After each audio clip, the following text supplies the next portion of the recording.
Yeah, I know what you're thinking. You can get a job in the Middle East simply by trying or by magic, through others or by fluke. Remember that competition is everywhere. Some here, some there, but bam! Loy Machedo is the best.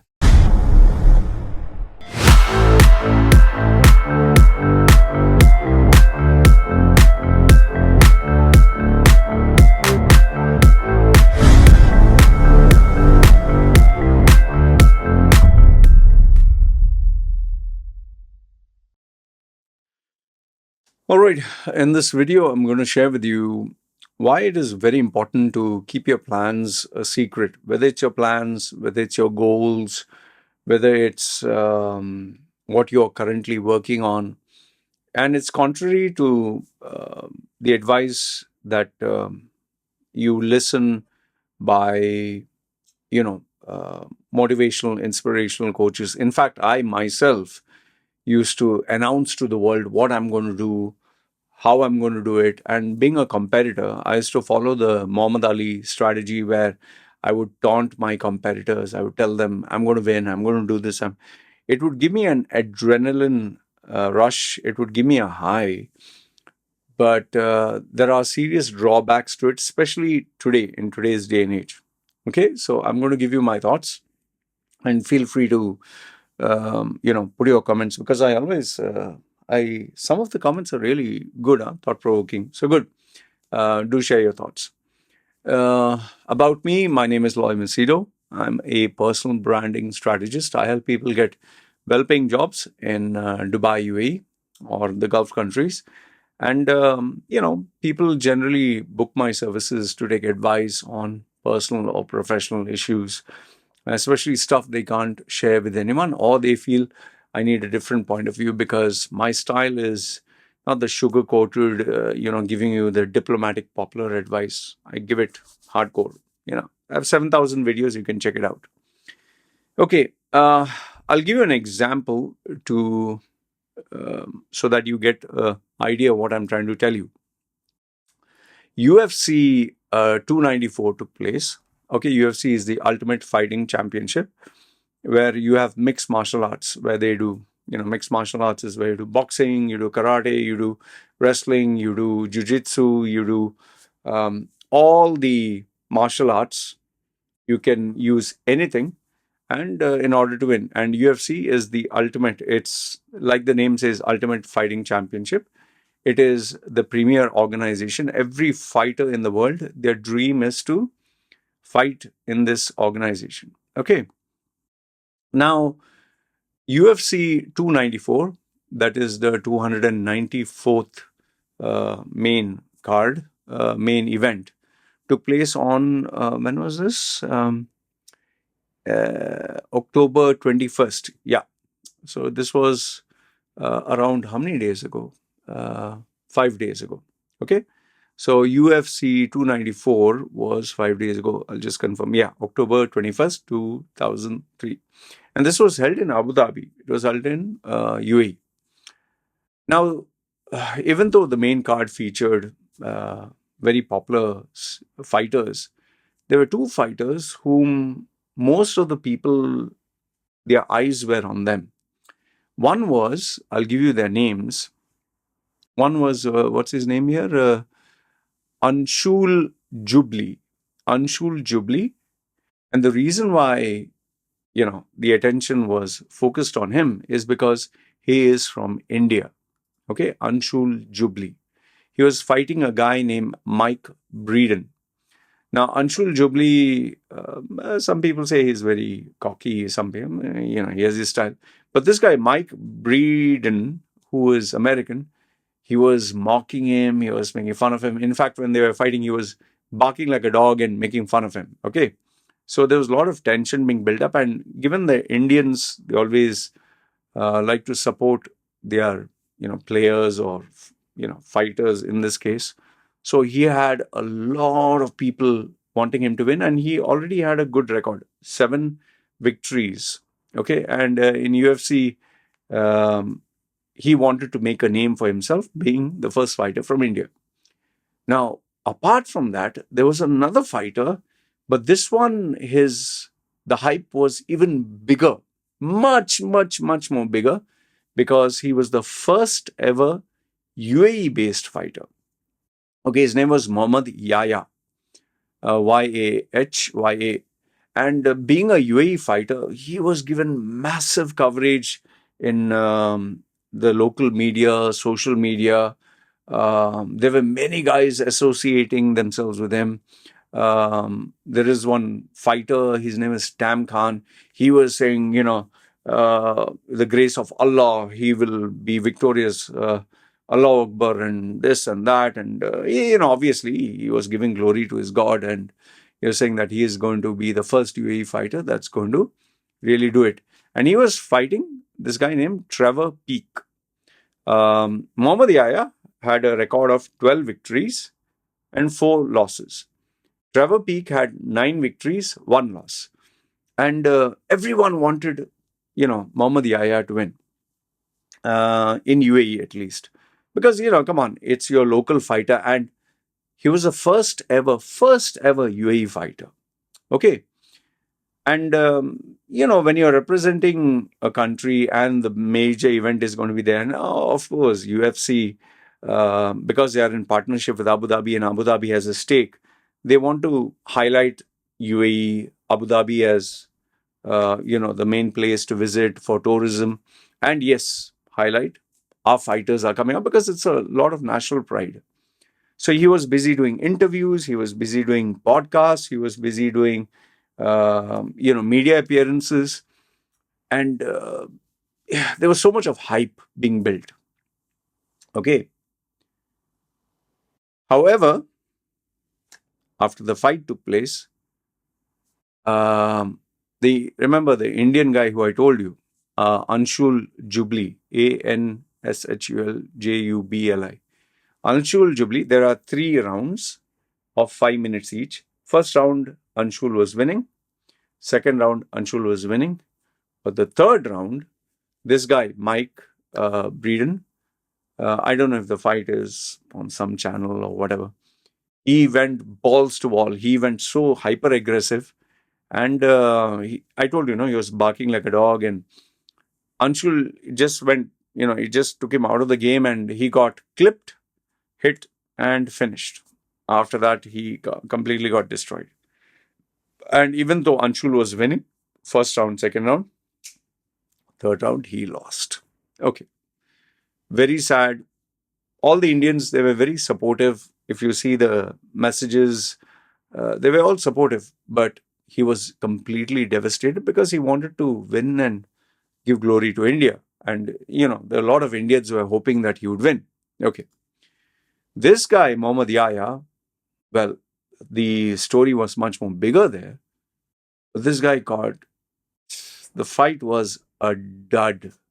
Seriously, the fight was bad.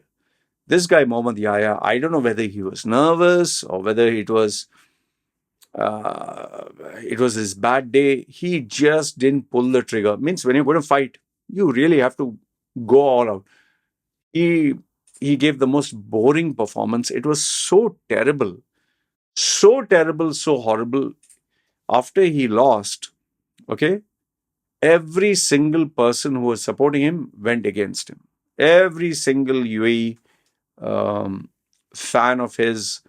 In fact, remember that guy, his name is Tam Khan, who's a fighter, whatever, he's a trainer. It seems that I don't know, I don't check this thing, but it seems that on his social media, there was so many negative comments that he had to busy delete. And, just imagine, before the fight, everyone was talking very highly about Muhammad Yahya. After the fight, Dana White, who's the president, he didn't even mention a word about him. The media didn't speak anything about him. And it was as if this guy never existed. Seriously. And the reason for this, the reason why the UFC president didn't bash him, normally he bashes up a fighter if you don't do well, but he couldn't because he represents UAE and he is holding the event in UAE and the partners are Abu Dhabi Investment Authority, who are, the sheikhs in UAE. So it doesn't look nice. You're you're putting down the only fighter that UAE has produced. So he just didn't talk about him at all. He just didn't talk about him. I mean, I was speaking to one of my friends. She was telling me she does boxing and Muay Thai just to keep fit. She was telling me, Loy, people don't understand how much of hard work, how much of effort, how much of sacrifice it takes to even be a MMA fighter. Forget joining UFC. UFC is the ultimate. And, for some people, even joining there is the greatest achievement in their life. It is so tough. It is like qualifying for the Olympics. It is that tough. So she was telling me that people don't know how difficult it is and they're just making fun of him. It's so wrong.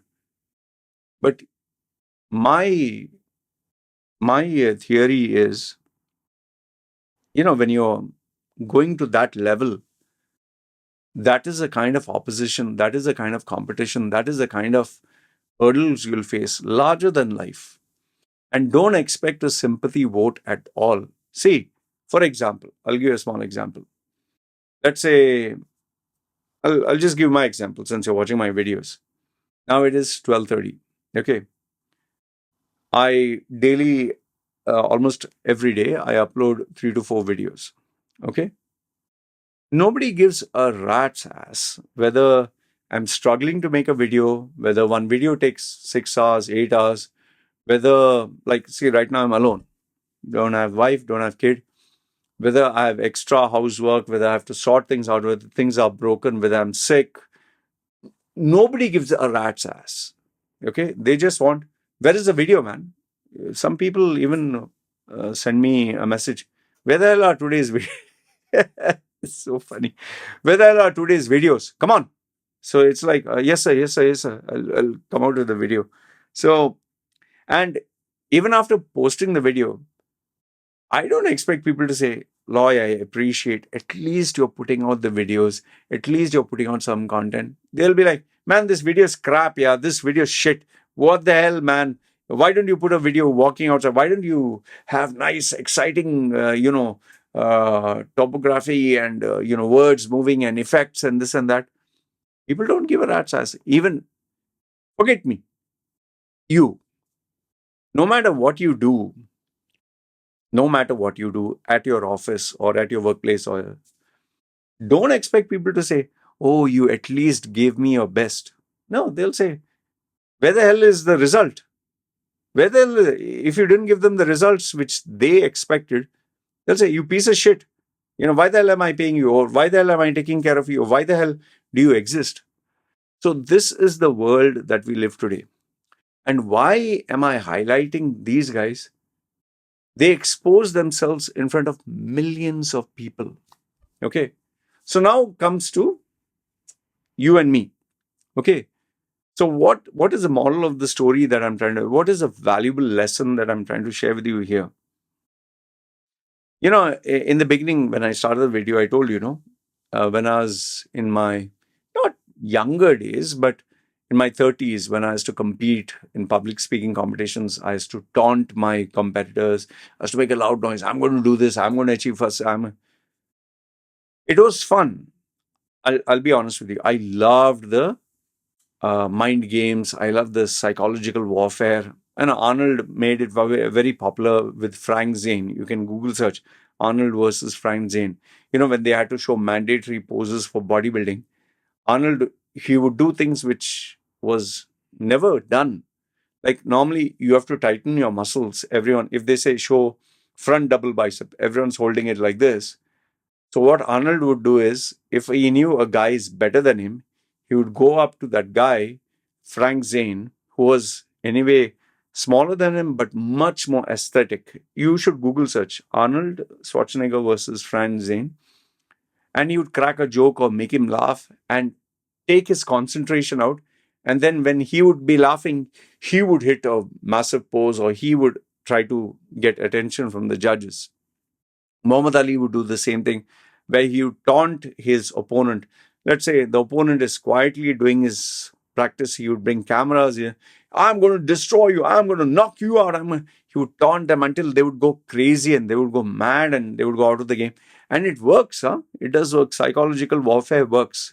But what happens is the more you indulge in it, uh, sooner or later it'll backfire. Like the best example I can give you, Google search this one: Conor McGregor versus Aldo. Aldo was the most dominant champion in the history of UFC.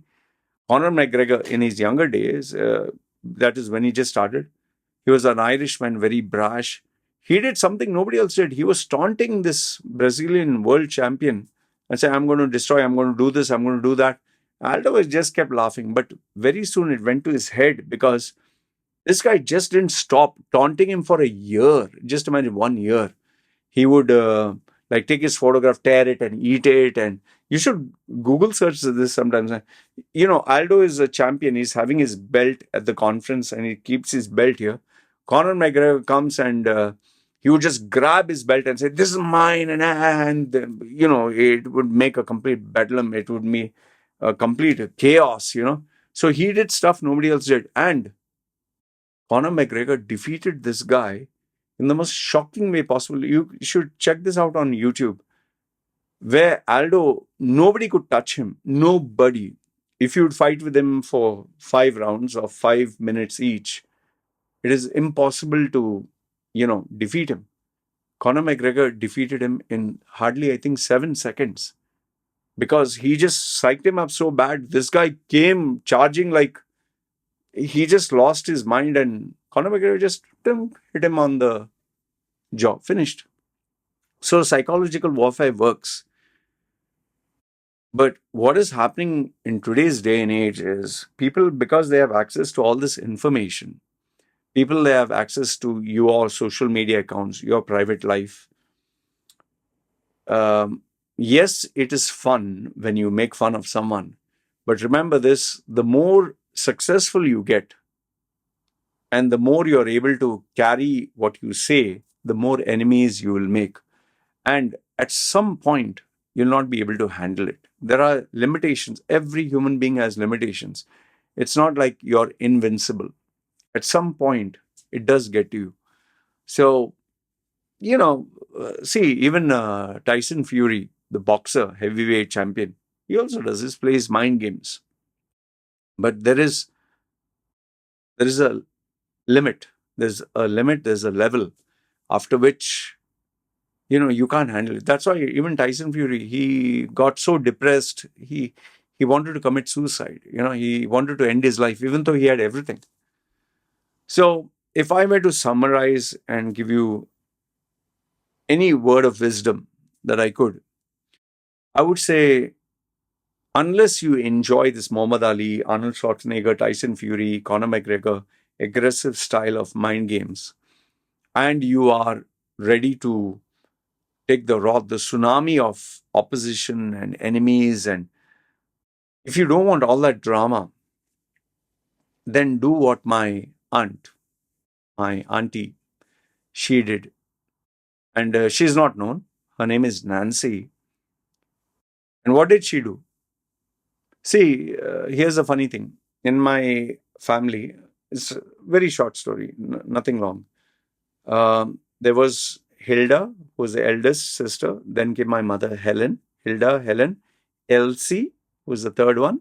And Nancy, she's the youngest one. So they had, I think, 3-4 years age difference between each. So Hilda, the eldest one, she proved to be very timid and she was settled down. My mother, Helen, the noisiest, like me, an extrovert, big noise. She will do this, she will do that. And she was actually achieving all this, okay? Big money, big business, big everything.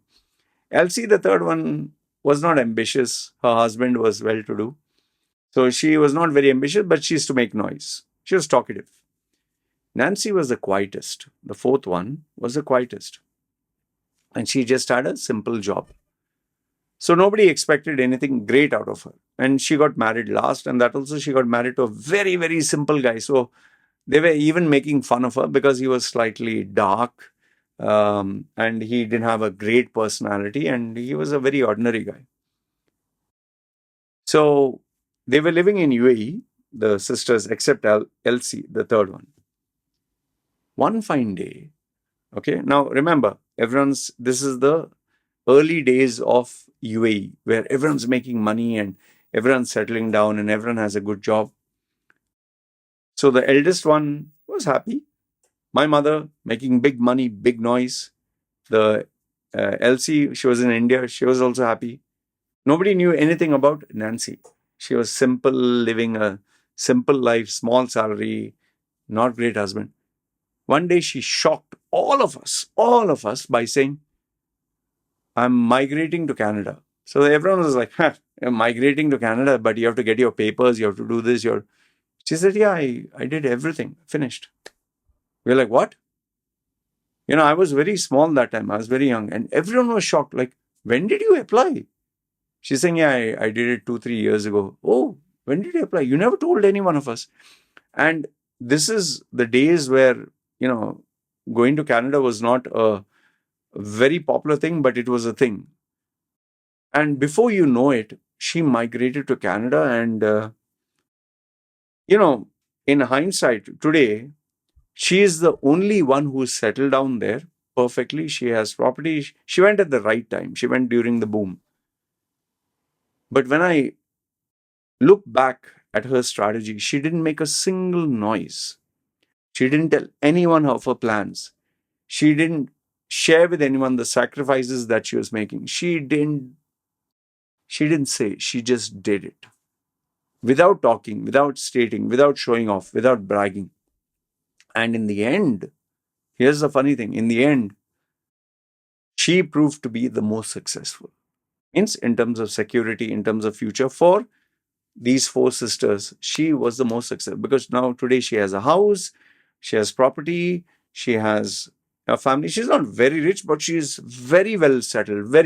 Both her kids are Canadians. Both her kids are well settled. They, one is married, one is going to get married. So perfect life.